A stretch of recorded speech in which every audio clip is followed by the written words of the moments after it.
Hola chicos, buen día.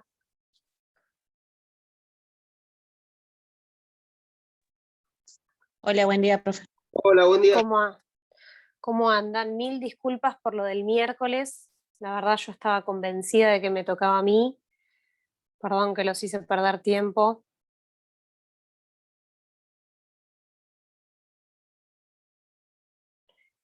Sí.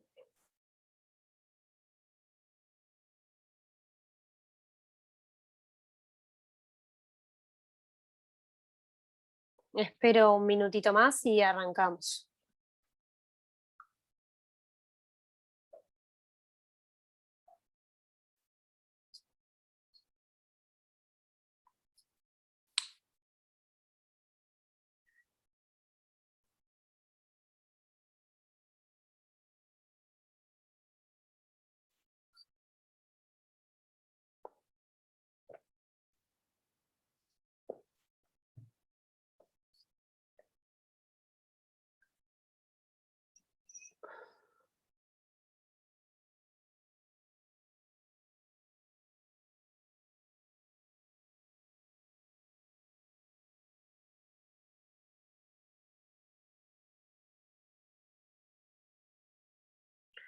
Bueno, muy bien.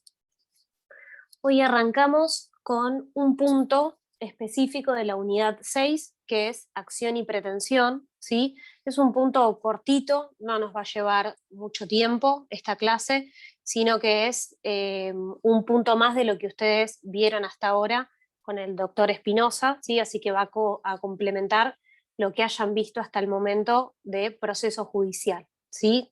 Más desde su faz en cuanto a la naturaleza jurídica. Les hice un Power, no tiene mucha información, obviamente igual después yo se lo subo, pero es simplemente para que tengan una guía en cuanto a lo teórico de qué es lo que vamos a ver. Así que arrancando específicamente, vamos a ver primero acción, ¿sí? Para poder analizar el concepto de acción o qué se entiende, ¿sí?, como derecho de acción, vamos a partir de la base de que en los orígenes de la historia, ¿sí?, el hombre no necesitaba de la justicia, entendido como qué, como un poder organizado, ¿sí?, o independiente, sino que solucionaba sus problemas como ejerciendo justicia por mano propia, que es lo que hoy conocemos como la autotutela. Pero con el devenir del tiempo, ¿sí?, y en miras a organizar la sociedad, el Estado, ¿qué hace? Cobra una importancia trascendente y a los fines de lograr esa organización se apropia de la posibilidad de la autotutela y legitima y monopoliza el uso de la fuerza bajo su órbita. Bien, ¿de qué manera? Generando o creando instituciones legalmente establecidas. Una de ellas va a ser ¿cuál? El Poder Judicial, ¿sí?, como un órgano que forma parte del Estado. Por lo tanto, ¿qué sucede? Se da lugar al nacimiento de la jurisdicción. Tanto que venimos hablando de la jurisdicción, el nacimiento viene de acá, de esta necesidad del Estado de organizar esa sociedad y de monopolizar el uso de la fuerza bajo su exclusiva órbita.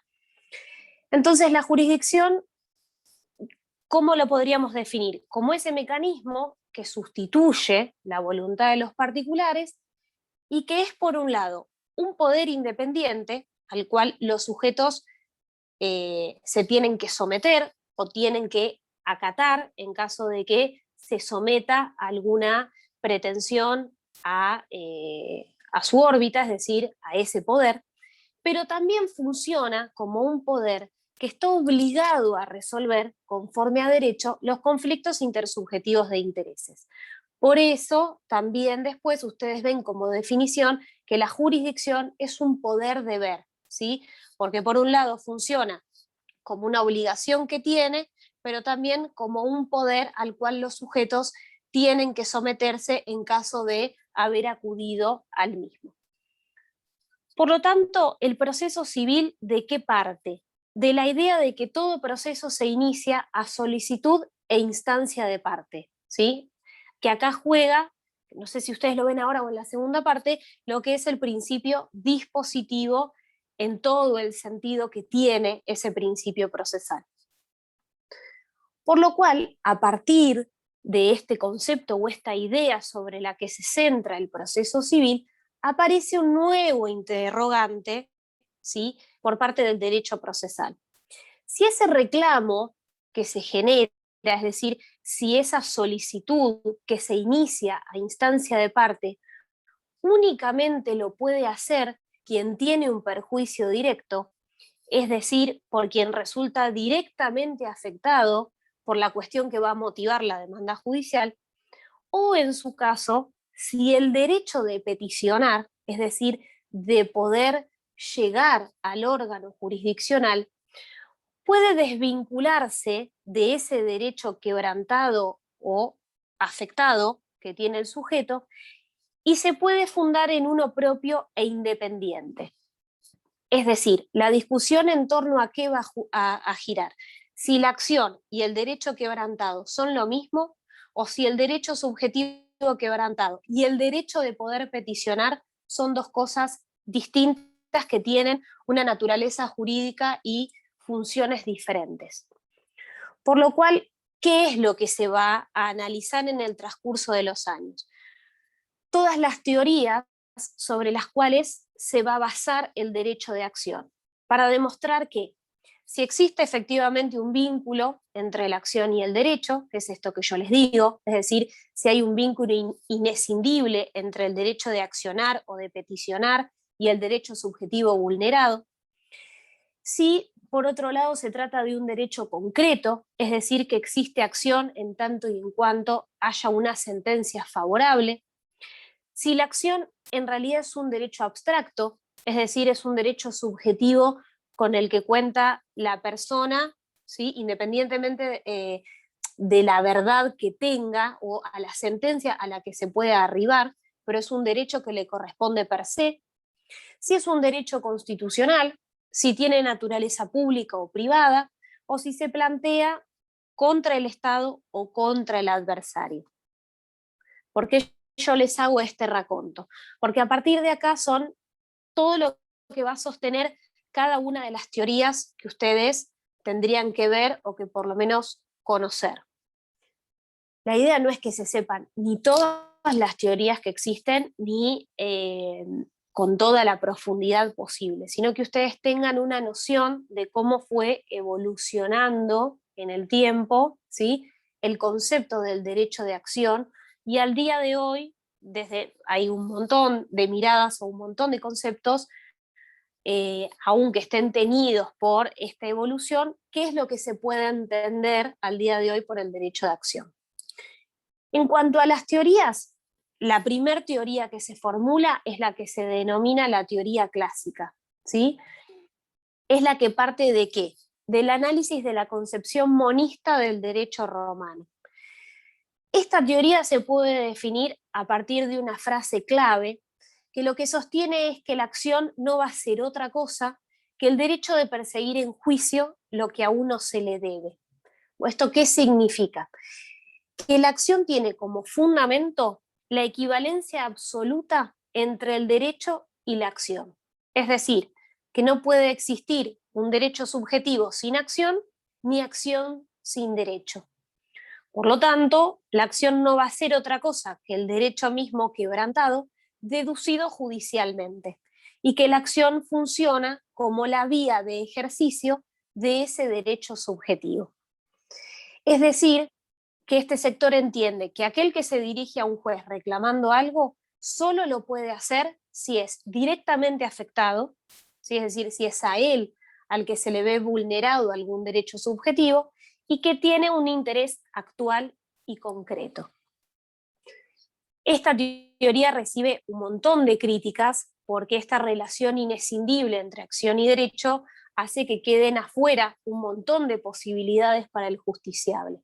Y que en definitiva puede existir derecho sin acción, por ejemplo, un derecho que yo no puedo iniciar ante un determinado juez porque se encuentra prescrito, es decir, que no tengo vigencia pero ese derecho existe. Es decir, no es que desaparece. Efectivamente yo tengo un derecho, pero lo que no puedo es accionar por él.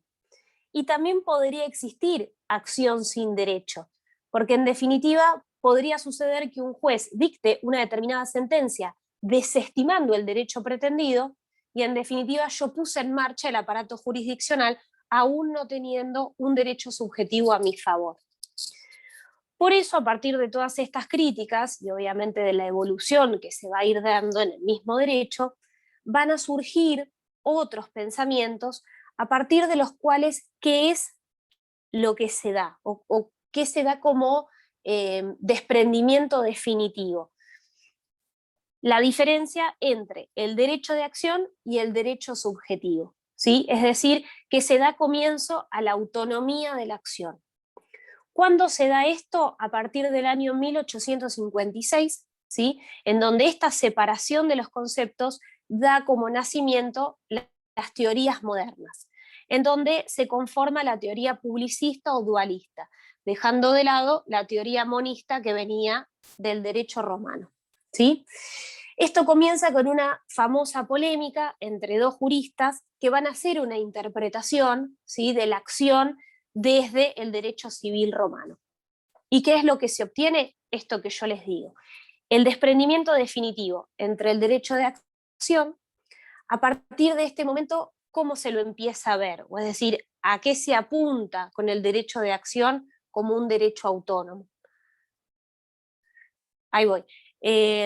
Como el derecho a la tutela jurídica, ¿sí? Es decir, que se centraliza o se circunscribe el derecho de acción entendido como el derecho a la tutela jurídica, diferenciándose del derecho subjetivo, que es aquel que se apoya, ¿sí?, en aquel derecho que yo entiendo me corresponde y que por alguna razón se encuentra vulnerado. Y nace un nuevo concepto a partir del cual se puede entender esta diferenciación, que es el de pretensión procesal, en donde el derecho de acción es independiente y estaría separado, y el derecho subjetivo quebrantado está más relacionado con la pretensión procesal, porque es a partir de esta declaración de voluntad, que es justamente lo que yo persigo, a partir del cual puedo ejercer o puedo pretender ese derecho subjetivo violado. Mientras que el derecho de acción sería ¿qué? La puerta de acceso al órgano jurisdiccional. Voy a hacer una pausa que alguien preguntó algo. Lo de las teorías modernas, sí, te las puedo nombrar de nuevo. Todavía no las nombré en cuanto a diferenciar una por una. Lo que yo les estoy diciendo ahora es que en qué se asientan las teorías modernas o a qué van a tender las teorías modernas en relación a la teoría clásica. Salvo que me quieras preguntar alguna otra cosa, espero y vos decime.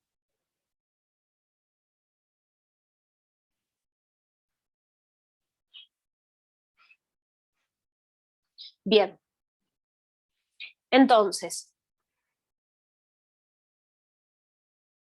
¿qué pasa a partir de acá? Esto que yo les digo, que es este desprendimiento definitivo entre la acción y el derecho subjetivo y su relación con la pretensión procesal, y el conflicto que arranca acá, que acá se empiezan a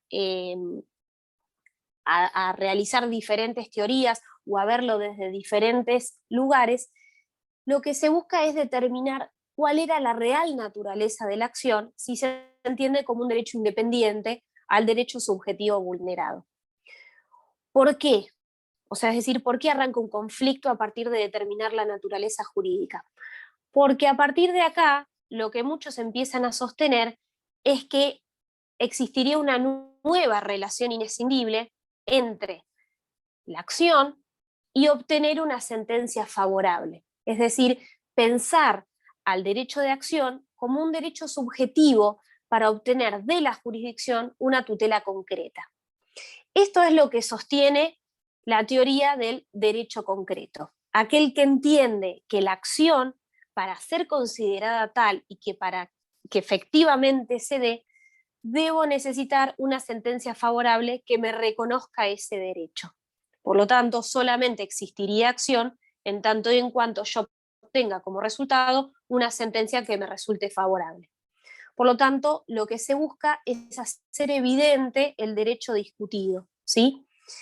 Es una teoría muy criticada. ¿Por qué? Porque con esto se afirma que sí o sí, para tener cumplida la acción, tiene que estar supeditada a la obtención de una sentencia favorable, ¿sí? Que es lo que yo les acabo de decir. Por eso, la realidad es que si lo analizamos desde el día de hoy, sabemos que ese derecho de pedir se puede ejercer en tanto y en cuanto se quiera, es decir, no necesito tener razón para yo tener garantizado mi derecho de acción, ¿sí? Es decir, es un derecho que yo tengo per se, independientemente de cuál es el resultado de la sentencia. Por lo tanto, nace otra línea diferente que va a estar en contraposición a el derecho concreto, que va a ser la teoría del derecho abstracto. ¿Qué es lo que va a entender? Que la acción es un derecho que le pertenece a todo aquel que desea formular una pretensión ante la justicia. Es decir, que es la primera teoría que lo ve, o que ve a la acción, como un derecho subjetivo público. Por lo tanto, en resumen, ¿qué es lo que sostiene el derecho abstracto? Que la acción es una facultad que, de instaurarse, se plantea contra el Estado y contra la otra parte, siendo suficiente para ello creerse asistido de razón, independientemente de cuál sea el resultado, ¿sí? Esta teoría, la del derecho abstracto, consagra al derecho procesal como parte del derecho público. ¿Por qué? Porque el proceso encuentra su fundamento a partir de la iniciativa particular, que es lo que habíamos dicho al principio, es decir, que se consagra a partir del principio dispositivo. Y es el interés de la parte que lo inicia el que determina la naturaleza jurídica del proceso.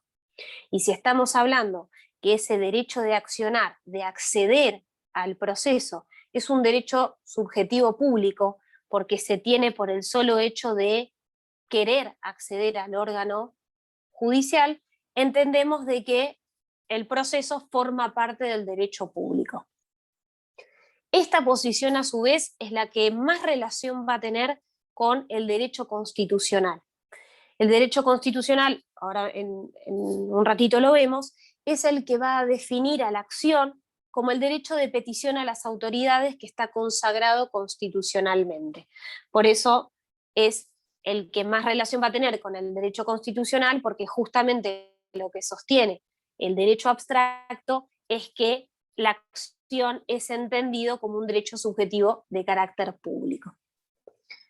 Después aparece otra teoría, que es la expuesta por Cheovenda, que es el que sostiene que la acción es un derecho potestativo, ¿sí? Que es aquel que le confiere al sujeto la facultad de ¿qué? De provocar un determinado efecto jurídico, el cual se va a llevar a cabo contra el adversario, es decir, contra el demandado, pero frente al Estado. ¿Por qué? Porque es el Estado el que tiene que arbitrar todos los medios para el cumplimiento de la actividad jurisdiccional. Entonces, a partir de esta teoría, ya no se hace hincapié tanto en qué tipo de derecho es, sino en si la acción tiene naturaleza privada o pública, que tiene más que ver con esto que estábamos hablando recién.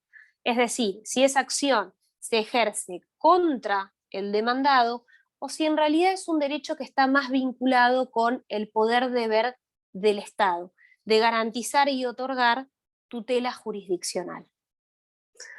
Por lo tanto, el concepto de acción fue mutando en el devenir del tiempo, ¿sí? Porque algunos lo analizan como un derecho privado y otros van a iniciar un camino hacia el publicismo. ¿Por qué? Como les dije recién, porque algunos sostienen que la acción se dirige contra el adversario, es decir, que es una contienda entre el actor y el demandado, y otros indican que en realidad el derecho de acción está dirigido contra el Estado para que sea este el que ponga en marcha el aparato jurisdiccional, en donde se hace hincapié en qué, en el interés por la justa composición del conflicto intersubjetivo de intereses, ¿sí? Es decir, que el ojo se pone no tanto en la discusión que tiene el actor con el demandado, y en el pretender, o sea, que esa parte se someta a una determinada obligación, sino que el derecho de acción estaría vinculado con el rol del Estado en poner a disposición de la parte o de las partes ese aparato jurisdiccional a los fines de la solución de los conflictos. Esto que yo les digo acá, es decir, esta evolución final es lo que va a estar relacionado con la acción entendida como un derecho constitucional. No, en realidad la de él es la que va a dar lugar a analizar la cuestión, no tanto como se analizó al principio, sino poner el foco en si se trataba de la naturaleza pública o privada que revestía esa acción. No, yo les diría que no, sino que fue evolucionando incluso después, porque la que se mantiene hoy es la que relaciona a la acción con el derecho constitucional, ¿sí? Pero la de Chiovenda es la que le abre la puerta a poder analizar esta naturaleza que revestía, ¿sí? Antes de entrar con el tema del derecho constitucional, también hay otros autores que lo ven desde otro lado, como es Palacio, tal vez ustedes lo van a ver ahí y van a decir, bueno, pero Palacio como que no analiza en sí qué es la acción. ¿Por qué? Porque Palacio toma a la acción relacionada directamente con el estudio de la pretensión, es decir, hace como una fusión entre una cosa y la otra. ¿Y qué es lo que sostiene? Que la acción es un derecho que se le concede al particular por el Estado, es decir, que el Estado le pone en manos al particular esta posibilidad, con una finalidad, que es la de formular pretensiones. Es decir, que para Palacio la acción funciona como el vehículo para hacer valer una determinada pretensión. Es decir, que él cree que un derecho no puede analizarse sin el otro, cuando en realidad presta a confusión porque la acción es un derecho independiente y distinto de la pretensión procesal. No es que él confunde o mezcla, sino que él analiza un derecho en tanto y en cuanto sirve como vehículo para hacer valer el otro, ¿sí? Pero les digo porque tal vez lo van a leer y se presta a confusión, y en realidad no es que define a los dos como la misma cosa, sino como que uno sirve para el ejercicio de la otra. Ahora, volviendo a la acción dentro de los derechos constitucionales, ¿a qué se refiere?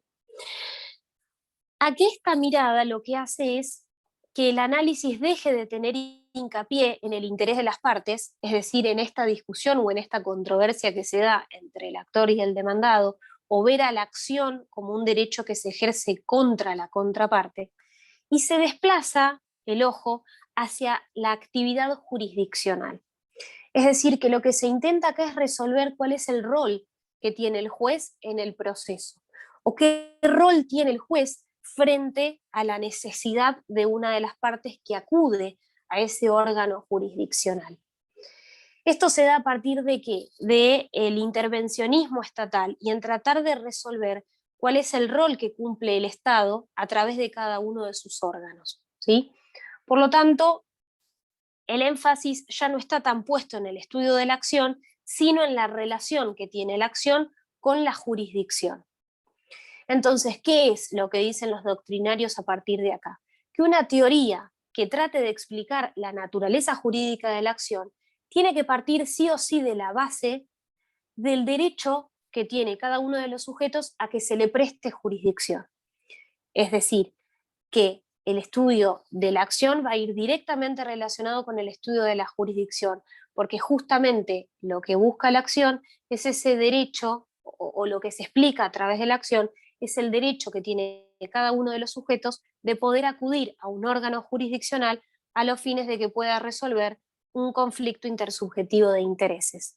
Entonces nunca podría analizarse la acción sin tener en cuenta que el pie fundamental es la prestación de la jurisdicción por parte del Estado. Por lo tanto, ¿qué pasa a partir de acá? Se coloca al derecho de accionar dentro de los derechos cívicos, entendido como qué, como el derecho de peticionar a las autoridades. Es decir, que el derecho de acción nos da la puerta de entrada al proceso y a la puesta en marcha del órgano jurisdiccional. Hay muchos autores que exponen, ¿sí?, esta tesis, esta corriente de los derechos constitucionales. Uno de ellos es Vidar Campos, que habla del derecho a la jurisdicción en su relación con la acción, marcando 3 tiempos en los cuales debería garantizarse la misma. Uno de ellos es antes del proceso, como obligación del Estado de suministrar justicia. Este sería el momento en el que se pone en marcha el derecho de acción. Es el momento en el cual el justiciable tiene en sus manos el derecho de accionar y por ende se cumpliría el primer tiempo de realización de jurisdicción, que es la obligación del Estado de suministrar justicia. El segundo tiempo estaría dado durante el proceso, el cual tiene que cumplir con todas las garantías y los derechos necesarios para que ese proceso sea válido, que es lo que en su momento nosotros vimos en la clase de debido proceso, siempre garantizando la defensa en juicio. Y finalmente el tercer tiempo estaría marcado por los requisitos que tiene que contener el acto resolutorio jurisdiccional. No es nada más ni nada menos que la sentencia definitiva fundada y motivada. Estos son los 3 tiempos que Vidar Campos marca como necesarios para que se cumpla la jurisdicción, y el primero de ellos estaría garantizado mediante el derecho de acción. Nosotros en la clase de debido proceso le podríamos agregar un cuarto momento con el nacimiento de la tutela jurisdiccional o la tutela judicial efectiva, que es ir un poco más allá de tener una sentencia definitiva que dé por terminado ese proceso y que garantice las herramientas necesarias para posibilitar el cumplimiento de esa sentencia, ¿sí? Entonces, ¿qué quiere decir para esta teoría la acción? Es la vía que garantiza el acceso a la justicia. Obviamente, en el cual quedan incorporados todos los principios del debido proceso, ¿sí?, que nosotros vimos en su momento. Entonces, si queremos un concepto final, eso dependerá de cada uno de ustedes a qué autor vayan a apelar. Es decir, no hay uno que esté bien y otro que esté mal, en tanto y en cuanto ustedes sepan de dónde viene esa definición, es decir, de quién la toman. Hay una definición que a mí me gusta mucho, que es la de Gossaini, ¿sí?, que yo después les voy a subir un resumen. Ahora hablamos de qué es lo que dice específicamente, pero él, para llegar a esta definición, hace todo un análisis de la naturaleza jurídica que reviste la acción. Y yo se las marqué y eso después se las doy para que ustedes puedan tener bien cada una de las cosas que analiza para poder llegar a lo que dice. Gossaini va a decir que la acción es un derecho que se dirige contra el Estado en su deber de afianzar la tutela jurisdiccional, pero que también emplaza a la otra parte a comparecer. Es decir, que emplaza al demandado, que se entiende que es a quien se le busca que se someta a una determinada obligación, y que da como resultado el inicio de un proceso judicial, ¿sí? Por lo tanto, para Gossaini, ¿quién es el destinatario de la acción? Es tanto el Estado, porque a él se recurre persiguiendo tutela jurisdiccional, pero también el destinatario es la otra parte, porque el objeto de interés también está situado en él, porque procuramos que se someta a una determinada obligación. Entonces, Gossaini es como que no se limita simplemente a verlo como un derecho que se ejerce contra el Estado, sino que también integra en su definición a la contraparte, porque entendemos que es importante a los fines de poder crear un proceso para que efectivamente se pueda someter a la obligación que yo entiendo me debe. Por otro lado, tenemos cuáles son esos requisitos de validez de la acción, es decir, cuáles son los presupuestos que se tienen que dar para entrar a un determinado proceso. Ojo con esto, con el tema de los requisitos, porque hay muchos autores que no están de acuerdo con que la acción tenga requisitos. ¿Por qué? Justamente porque venimos sosteniendo que no hay condiciones para ejercer la acción, porque estamos hablando de que es un derecho de pertenencia indeterminada, es decir, es un derecho subjetivo que a cada sujeto le corresponde per se, en tanto y en cuanto quiera acceder a un órgano jurisdiccional. Y que en todo caso esos requisitos le corresponderían a la pretensión. Pero bueno, esto es una discusión doctrinaria según cómo analicemos o cómo entienda cada uno, ¿sí? Que se puede ejercer ese derecho de acción. Nosotros los vamos a ver igual porque hay muchos otros que sí sostienen que la acción tiene requisitos. ¿Cuáles son? Son tres. Es la legitimación, es decir, la necesidad de que exista legitimación tanto activa como pasiva, de que exista interés y de que haya vigencia. Es decir, que la acción tenga legitimación, interés y vigencia. La legitimación entendida tanto en su faz activa como en su faz pasiva. Es decir, que es la antesala en donde se debate la posibilidad de acceder al tribunal en cuanto a la representación de ese derecho subjetivo y de la afectación que sufre el que pretende. Es decir, si efectivamente estaría legitimada la parte para poder iniciar un proceso en tanto y en cuanto pueda representar, ¿sí?, ese derecho subjetivo que quiere hacer valer en un proceso. No nos vamos a meter ahora de lleno en la legitimación que se requiere, porque es un tema mucho más complejo que lo vamos a ver más adelante. Simplemente sepan que la legitimación, tanto activa como pasiva, es uno de los requisitos que tiene que tener la acción para ser válida. ¿Y que está relacionada con qué? Con la representación de ese derecho subjetivo y la afectación que sufre aquel que pretende. Por otro lado, tenemos el segundo requisito, que es el interés. ¿Qué quiere decir esto? Que el actor, es decir, aquel que quiere iniciar ese proceso, tiene que tener un interés en el pronunciamiento de la sentencia. Y que esa sentencia, a su vez, tiene que modificar la situación de las partes. Si se cumplen estos dos requisitos, hay interés suficiente para que la acción sea válida. Si no, esa acción no podría ejercerse. Tanto la legitimación como el interés al día de hoy son requisitos que se encuentran bastante flexibilizados con todo lo que tiene que ver con los derechos difusos y colectivos. Que esto algo yo les mencioné cuando vieron debido proceso y que van a ver específicamente cuando vean derechos colectivos, porque acá sufre una modificación el concepto de la legitimación, sobre todo la legitimación activa.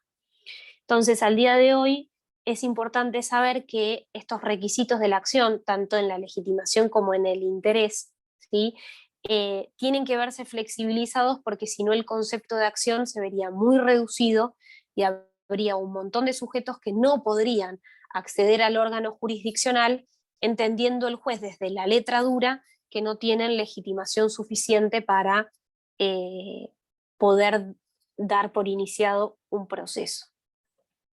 Y por último tenemos el requisito de la vigencia. ¿Qué quiere decir? Que ese derecho subjetivo no tiene que estar prescripto ni se debe haber agotado con anterioridad. Es decir, que no debe existir una sentencia definitiva que haya recaído sobre ese tema en particular. Bien, después nos vamos a el concepto de pretensión procesal, pero si alguien tiene una duda hasta acá, me dice por qué terminamos con el primer concepto.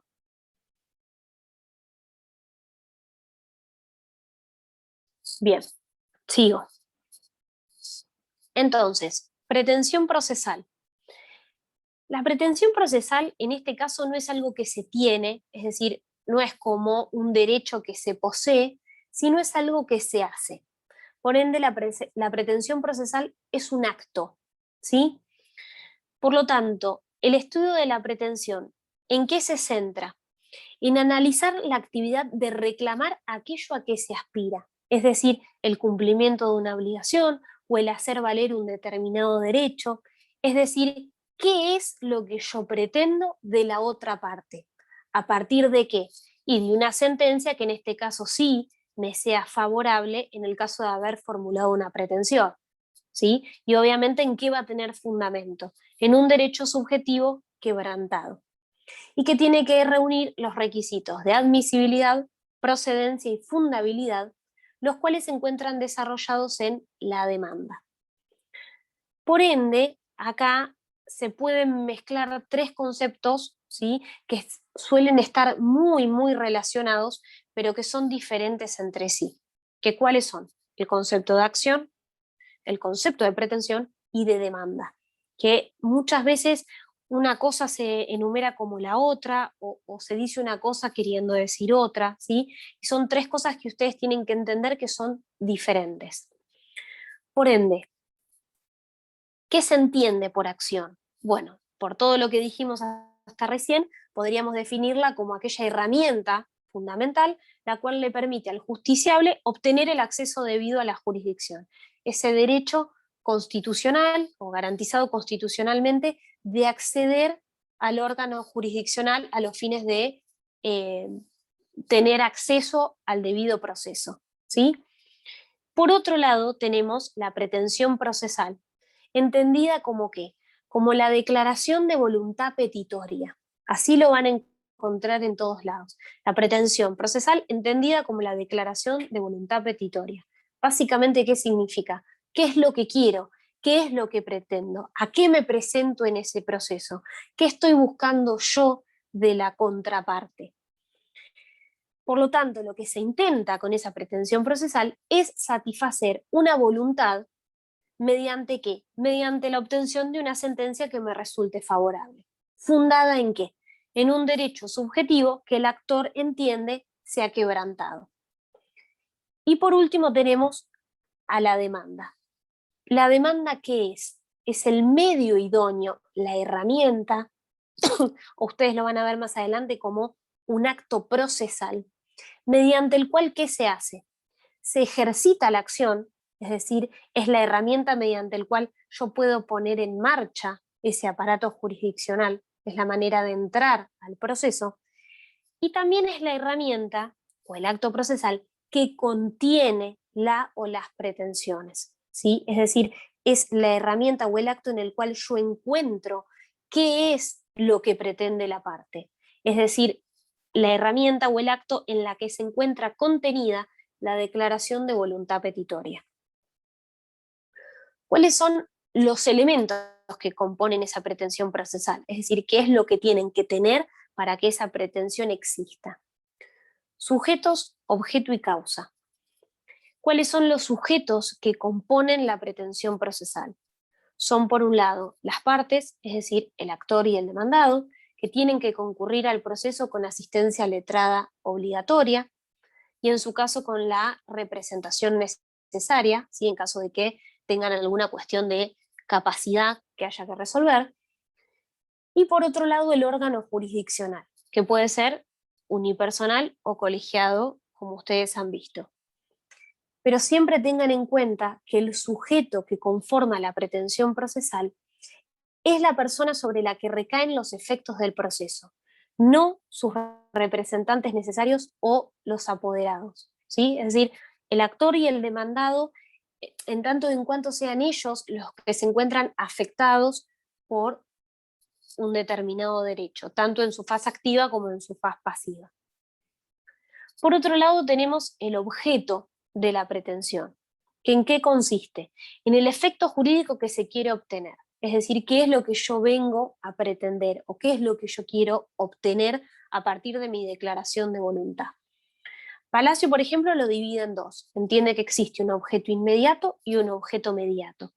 El objeto inmediato estaría compuesto por la clase de pronunciamiento que se reclama. No llegamos ahí, esperen.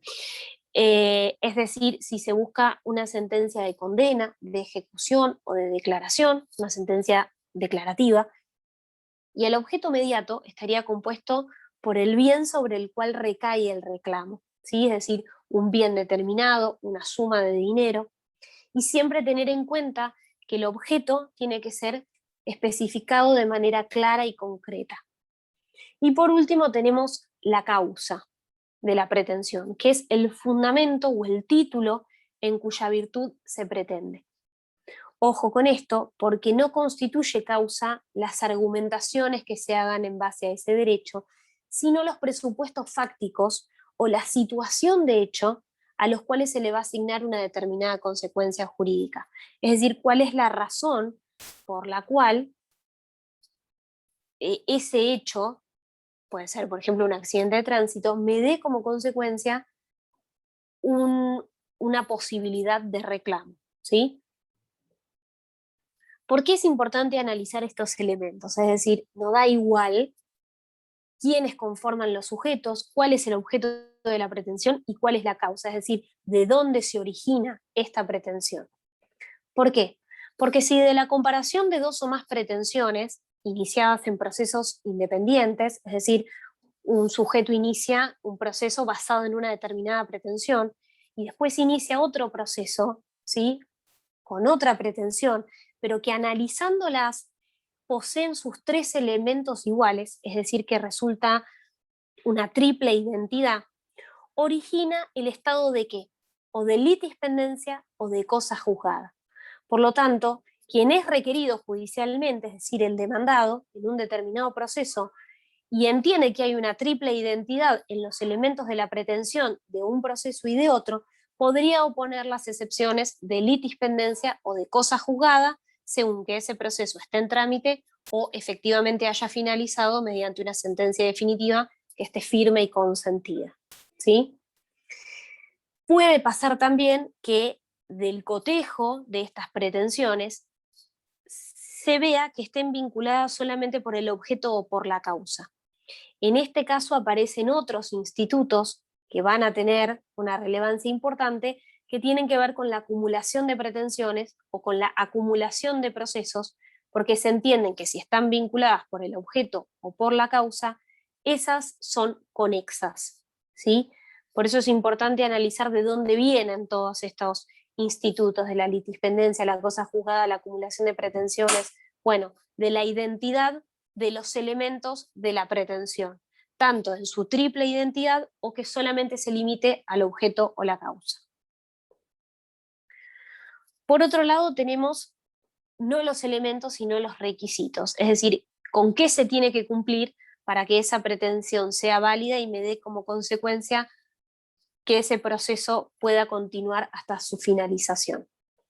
Tenemos requisitos de admisibilidad y de fundabilidad. Se los puse así en un cuadro porque solamente desde la teoría se hace un poco difícil, ¿sí? Porque tiene como mucho adentro de uno. A su vez, los de admisibilidad se dividen en extrínsecos y en intrínsecos. Y a su vez, los extrínsecos se dividen en procesales y en fiscales. Los requisitos de admisibilidad extrínsecos procesales se refieren al sujeto, al objeto y a la causa, es decir, que coinciden con los elementos procesales que vimos recién. Es decir, que se tienen que cumplir con esos tres elementos para que se dé el requisito extrínseco de admisibilidad. Y por otro lado tenemos el requisito de admisibilidad extrínseco fiscal, que ¿qué es? El pago de la tasa de justicia, es decir, que para que proceda un proceso, es decir, para que se pueda dar lugar a un proceso, también la parte tiene que pagar lo que se llama la tasa de justicia, que es un tributo, ¿sí?, que hay que abonar, aparte de otras cosas que van a ver más adelante. Pero específicamente lo que tiene que ver con la pretensión estaría relacionado con el pago de la tasa de justicia. El pago siempre resulta obligatorio, salvo en determinados casos, que cuáles son, que la contienda se dé con nación o con provincia, que se haya otorgado el beneficio de litigar sin gastos, o que se trate de una defensa en un juicio criminal.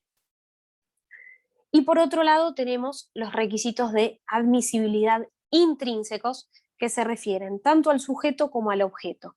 Pero ¿desde qué lugar? Al sujeto en cuanto a su legitimación, ¿sí?, como dijimos hace un rato, en su fase activa o pasiva.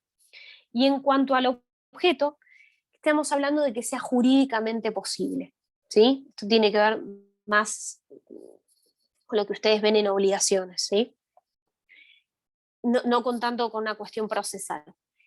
Y por otro lado tenemos el requisito de fundabilidad, que se refiere a que el juez tiene que verificar si la pretensión que se deduce es compatible con la situación de hecho que alega la parte, ¿sí? Es decir, si esa pretensión tiene una base fáctica que pueda dar lugar a efectuar un reclamo, ¿sí?, en la esfera judicial. Bien. Por otro lado, tenemos la petición extracontenciosa. Bueno, ¿a qué nos referimos con la petición extracontenciosa si hasta ahora estuvimos hablando de pretensión procesal? La petición extracontenciosa conforma el objeto de un proceso voluntario, ¿sí? En este caso, es el acto en cuya virtud se reclama ante un órgano judicial, pero que es en interés propio del que peticiona. Es decir, que acá nos falta un elemento fundamental que sería el sujeto del demandado. Es decir, no existe, sino que aquel que le reclama a un órgano jurisdiccional es aquel sobre el cual quiere que recaiga una determinada consecuencia. Es en interés propio del que peticiona. ¿Y en búsqueda de qué? Es decir, ¿qué es lo que se busca con este acto? Que el pronunciamiento del juez constituya, integre o le dé eficacia a un determinado estado o relación jurídica privada, ¿sí? ¿Cuáles son las similitudes que tiene con la pretensión contenciosa? Primero, que ambos constituyen un acto, es decir, es un algo que se hace. Y por otro lado, que ambos se pueden caracterizar como una declaración de voluntad petitoria, es decir, qué es lo que yo estoy buscando con el inicio de ese proceso. ¿Y cuáles son sus diferencias? Por un lado, que no se persigue una decisión entre dos partes, sino que es en relación a un solo sujeto, que es aquel mismo que reclama el ejercicio de la actividad judicial, es decir, que nos falta, como les dije recién, uno de los sujetos que sería el demandado, porque no hay una controversia, ¿sí? Y una cuestión más chica que tiene que ver con el tema de los conceptos, es decir, el concepto de parte se sustituye por el de peticionario y el de demanda se sustituye por el de solicitud. No es que está mal que ustedes hablen de demanda en un proceso voluntario, sino que cambian un poco la forma de conceptualizar tanto el concepto de parte como el de demanda. ¿Cuáles son los elementos y los requisitos de la petición extracontenciosa? Los elementos son los mismos que los de la pretensión procesal. En cuanto a los sujetos, el objeto y la causa, con la diferencia que deriva de la falta del sujeto pasivo, ¿sí? Es decir, tendría solamente el actor y el juez. Ojo con esto, porque acá lo que suele darse de manera reiterada es la participación del Ministerio Público o del órgano de vigilancia o contralor, ¿sí?, que va a tener que verificar que se cumplan con todos los derechos y las garantías del proceso. El órgano de vigilancia o de contralor o el Ministerio Público, que es el que representa este sujeto, no es el que viene a suplantar al demandado, ¿sí? Es decir, no es que queda conformado por actor, Ministerio Público y el juez. Es decir, el ministerio no es una parte, sino que funciona como un órgano de contralor, el que fiscaliza el cumplimiento de los derechos y las garantías necesarias acordes a cada uno de estos procesos voluntarios. Y por otro lado, ¿cuáles son los requisitos? Los requisitos, tanto de admisibilidad como de fundabilidad, son los mismos también que vimos recién, que son estos, con la única diferencia de que la vigilancia sobre el cumplimiento de todos estos requisitos está exclusivamente confiada al juez y a los representantes del Ministerio Público. Es decir, que no tenemos una contraparte que pueda fiscalizar mediante el principio de defensa el cumplimiento de estos derechos y garantías, sino que como solamente tenemos al actor o al peticionante, es el juez y el Ministerio Público los que velan por el debido cumplimiento de estos requisitos. La similitud entre la petición y la pretensión son que constituyen un acto, ¿sí?, es decir, algo que se hace y que se puede caracterizar como una declaración de voluntad petitoria. Es decir, los dos estarían caracterizados en cuanto a su concepto por lo mismo, es decir, qué es lo que busca, qué es lo que pretende aquel que se presenta en un proceso. Y la diferencia fundamental está en que en la pretensión procesal emplazo a otra parte a que venga a someterse a una determinada obligación. en tanto y en cuanto el juez me dé la razón en la sentencia definitiva. Y en la petición extracontenciosa es en interés propio del que peticiona, es decir, que me falta el sujeto demandado, ¿sí? ¿Qué término reemplazaba a la demanda? En realidad se le llama solicitud, ¿sí? No está mal igualmente decirle demanda. Por ejemplo, un proceso voluntario es, en principio, una sucesión. Bueno, yo cuando presento una sucesión digo, promueve sucesión ab intestato, no le digo promueve solicitud, ¿sí? De sucesión ab intestato. Cambia el concepto en cuanto a que yo no estaría trayendo a otra parte a que se someta, ¿sí?, a una determinada obligación, sino que yo estoy pidiéndole algo al juez en mi propio interés. Se supone que el concepto específico es solicitud, pero no está mal decirle demanda.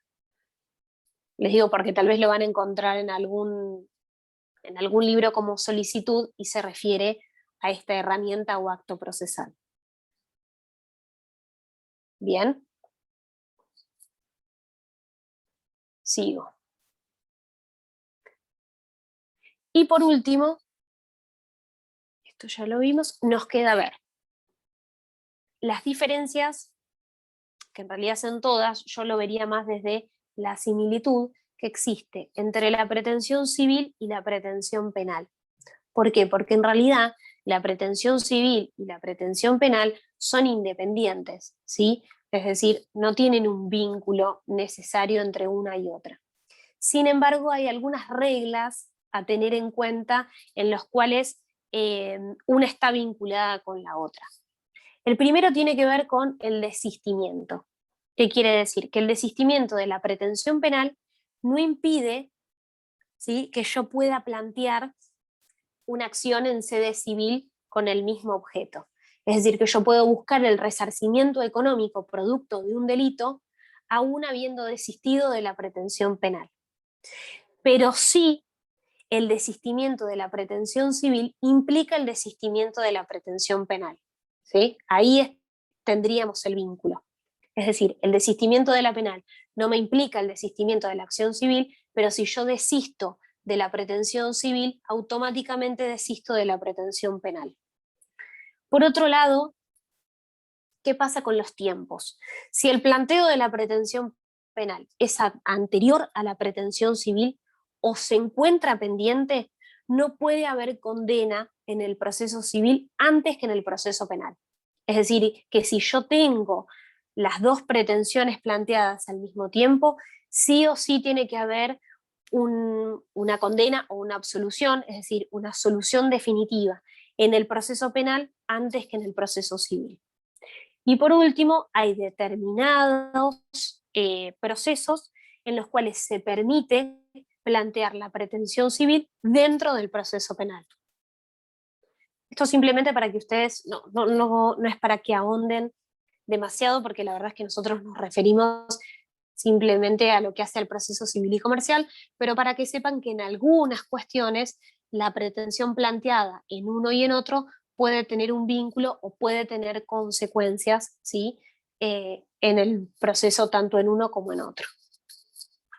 Con esto terminamos el punto 2, ¿sí? Por eso no era ni muy extenso. Sí les voy a subir esto que les digo en cuanto a la definición y les dejo el Power también para que lo tengan a mano. Si alguien Doctora, tiene... Sí. no, justo con lo último que dijo me quedó una duda, si podría dar un ejemplo de un proceso penal que involucre una pretensión civil dentro del mismo proceso penal. La verdad en este momento no se me ocurre. Te lo busco y te lo muestro. Pero la verdad, yo como no hago penal, si te digo, me voy a equivocar. ¿Sí? Está bien, profe, no hay problema. Pero pará, me lo voy a anotar, así yo te lo busco. Profe, Sí. por ahí me equivoco yo también, probablemente, pero se me ocurre un accidente de tránsito en el que la persona sufra lesiones y también pueda pedir un resarcimiento económico, daños y perjuicios. ¿Podría ser? Sí, lo que pasa es que es raro que vos plantees en el proceso penal, no digo imposible, no digo que no se dé, pero es raro que se plantee en el proceso penal una pretensión civil, porque pudiendo iniciar un juicio en el fuero que corresponde, la verdad es que uno suele ir al fuero que más conoce sobre esa cuestión en particular. La realidad es que si yo inicio un juicio penal por lesiones, ¿sí? En donde yo le quiero atribuir una determinada consecuencia a título penal, pero también quiero buscar un resarcimiento económico, la verdad es que el daños y perjuicios probablemente yo lo presente en el fuero civil y comercial, porque ese juez es el que más conocimiento va a tener respecto de esa pretensión, ¿sí? Por eso, el ejemplo exacto, si te digo sí y no o no, te lo voy a decir cuando esté segura, pero también así como te digo eso, te digo que en lo posible yo plantearía cada uno dentro del fuero que corresponde por una cuestión de mayor conocimiento o amplitud en cuanto a las posibilidades que yo tengo en los resultados. ¿Sí?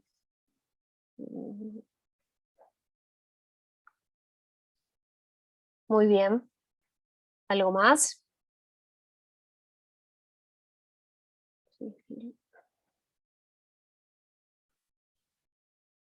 ¿No?